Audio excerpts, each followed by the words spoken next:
الحج اشہر معلومات، حج کے جو مہینے ہیں وہ بالکل معلوم اور واضح ہیں۔ اس سے یہ بات پتہ چل گئی کہ اللہ تبارک و تعالیٰ نے مشرکین عرب میں جو حج کے مہینوں کا رواج تھا اس کو انڈورس کر دیا کہ ہاں یہ ٹھیک ہے، یہ تواتر کے ساتھ جو چیز چلتی آ رہی ہے یہ بالکل ٹھیک ہے۔ وہ حج کے مہینے کون سے ہیں؟ 3 ہیں، شوال، ذوالقعدہ اور ذوالحجہ کے 10 دن یہ ہیں، کیونکہ شوال کے مہینے میں ہی قافلے مختلف علاقوں سے چلنا شروع کر دیتے تھے۔ ابھی تو چونکہ ہم لوگ ایئر فلائٹس کے ذریعے سفر کرتے ہیں تو ان ٹائم بھی جا کر حج میں شامل ہو سکتے ہیں۔ عرب میں اور ارد گرد کے علاقوں میں شوال کے مہینے سے قافلے نکلنے شروع ہو جاتے تھے، 2 3 مہینے کا سفر کر کے۔ آج سے 30 40 سال پہلے اگر آپ چلے جائیں، تقریباً 30 40 تو نہیں، زیادہ 70 80 سال کے قریب، تو یہاں سے بھی لوگ 3.5 مہینے 4 مہینے کا سفر کر کے مکہ شریف میں اور مدینہ شریف میں پہنچتے تھے۔ اس طریقے سے عرب کے ارد گرد کے علاقوں کے جو لوگ تھے جو سفر کر کے آتے تھے 200 300 کلومیٹر 400 کلومیٹر 1000 کلومیٹر، تو شوال کے مہینے میں تیاری کر کے، تو یہ حج کے 3 مہینے جو اللہ تعالیٰ نے انڈورس کر دیے، الحج اشہر معلومات، حج کے جو مہینے ہیں وہ معلوم ہیں، وہ بالکل وہی ہیں جو چل رہے ہیں۔ فمن فرض فیہن الحج، پس جو کوئی نیت کر لے ان مہینوں میں حج کرنے کی، فلا رفث، یہ 3 چیزیں ہیں جناب، فلا رفث، تو اس کو چاہیے کہ مت کرے کوئی بے حیائی کا کام، ولا فسوق، اور نہ کوئی فسق اور فجور، کوئی گناہ کا کام، ولا جدال، اور نہ ہی کوئی لڑائی جھگڑا کرے، فی الحج، حج کے دنوں میں۔ یہ 3 بنیادی شرطیں اللہ تعالیٰ نے حج کے لیے لگا دی کہ حج کا پروٹوکول، حج کا جو فلسفہ ہے وہ یہ ہے کہ یہ 3 کام نہ ہو۔ فلا رفث، کوئی بے حیائی نہ ہو، اور اس درجے تک کہ انسان کے لیے جو بیوی حلال ہے وہ بھی ان دنوں کے اندر وقتی طور پر حرام کر دی جاتی ہے، اس درجے تک بے حیائی سے بچنا ہے۔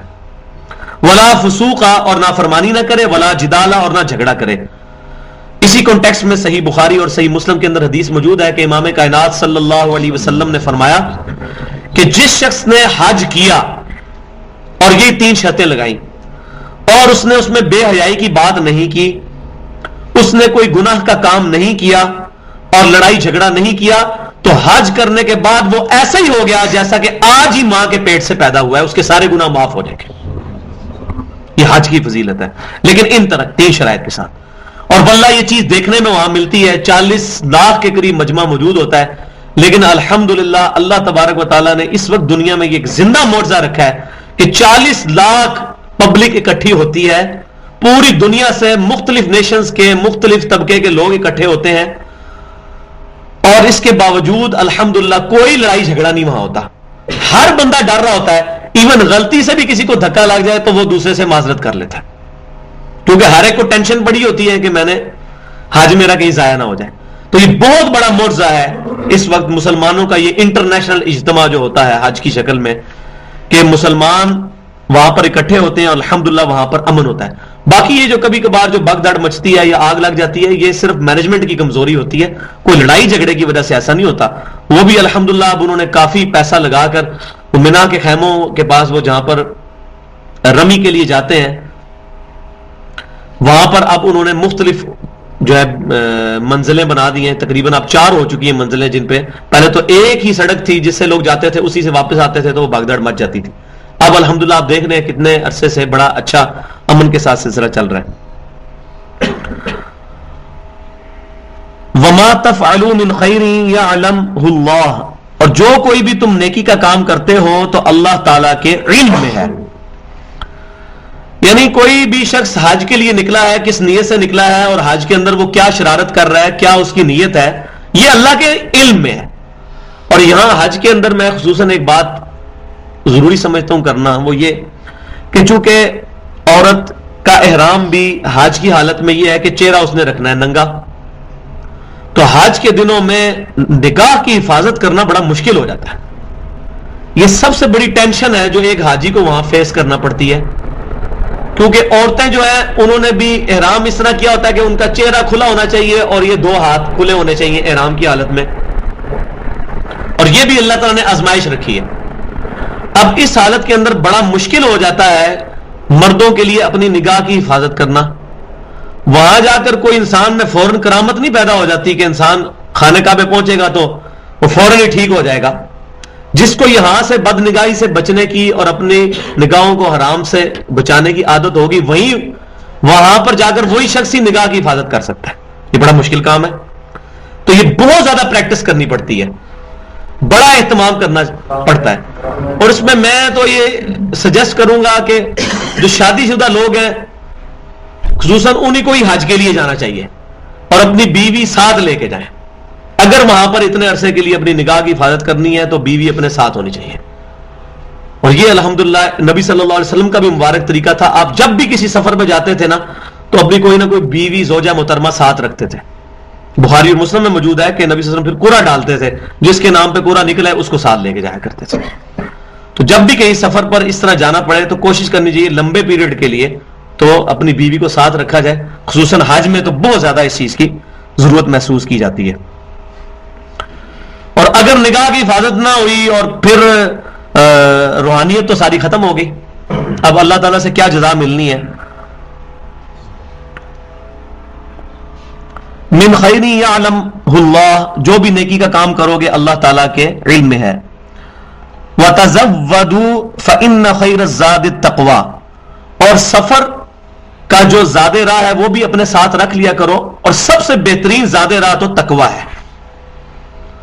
یعنی جب سفر پر چلتے ہو تو یہ نہ ہو کہ یہاں سے پیسے کو نہ لے کے جاؤ وہاں جا کے بھیک مانگ رہے ہو.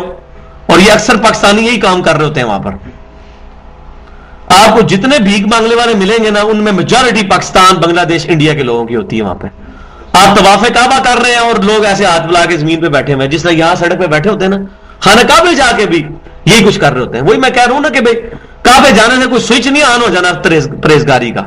یہ تو کنٹینیوس ایفرٹ ہے کسی بندے کی تقوی کو اچیو کرنا. تو اللہ تعالیٰ فرما رہا ہے کہ جب جاؤ تو زیادہ راہ ساتھ رکھ لیا کرو، اور سب سے بہترین زیادہ راہ جو ہے وہ تقوی ہے. یعنی کہ تقوی ساتھ ہو. یہ نہیں ہے خالی پیسے ہی لے کے چلے گئے، وہ تقوی ہی کوئی نہیں ہے، اسی پیسے سے وہاں غلط کام کرو گے، جا کے فضول خرچی کرو گے. اور یہ ہوتا ہے لوگ پیسہ لے کے جاتے ہیں، اور عورتیں جو ہیں خصوصاً میں نے دیکھا ہے وہاں پر کہ وہ حرم میں نماز پڑھنے کے بعد اس طرح فارغ ہو کے تو بازاروں میں پورا پورا دن جو ہے وہ خریداریاں ہی کرتی رہتی ہیں. اور جب واپس آتے ہیں اتنے انہوں نے جو ہے وہ بیگ اٹھائے ہوتے ہیں، کمبل، وہ ساری چیزیں جو یہاں سے بھی ملتی ہیں.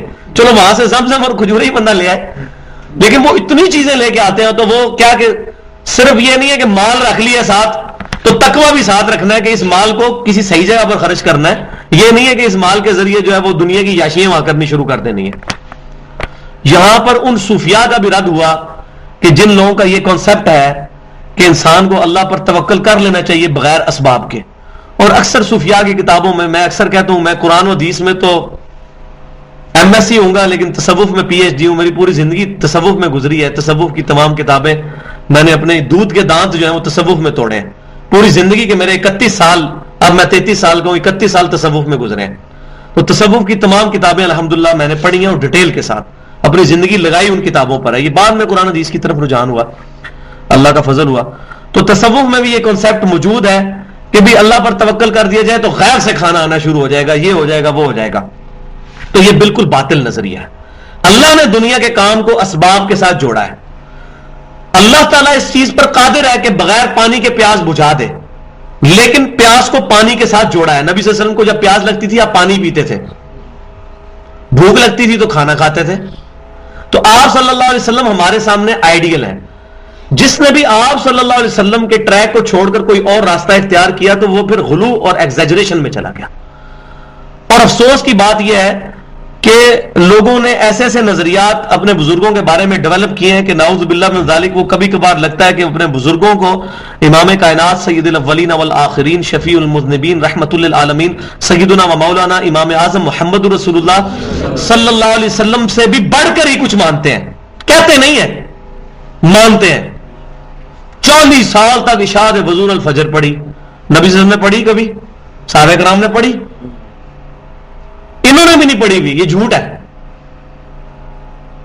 صحیح بخاری اور مسلم کے اندر حدیث موجود ہے، نبی صلی اللہ علیہ وسلم کتاب النکاح چیپٹر میں 3 صحابہ آئے، نبی صلی اللہ علیہ وسلم تشریف فرما تھے، گھر میں نہیں تھے. سیدہ عائشہ سے نبی صلی اللہ علیہ وسلم کی روٹین کے بارے میں پوچھا تو ان کو لگا کہ آپ صلی اللہ علیہ وسلم تو بہت کم ہی عبادت کرتے ہیں. پھر انہوں نے آپس میں گفتگو کی، نبی صلی اللہ علیہ وسلم تو بخشے بخشائے ہیں، ہمیں عبادت کی ضرورت ہے. ایک شخص نے کہا کہ میں روزانہ روزہ رکھوں گا. دوسرے نے کہا کہ میں روزانہ پوری رات نماز پڑھا کروں گا.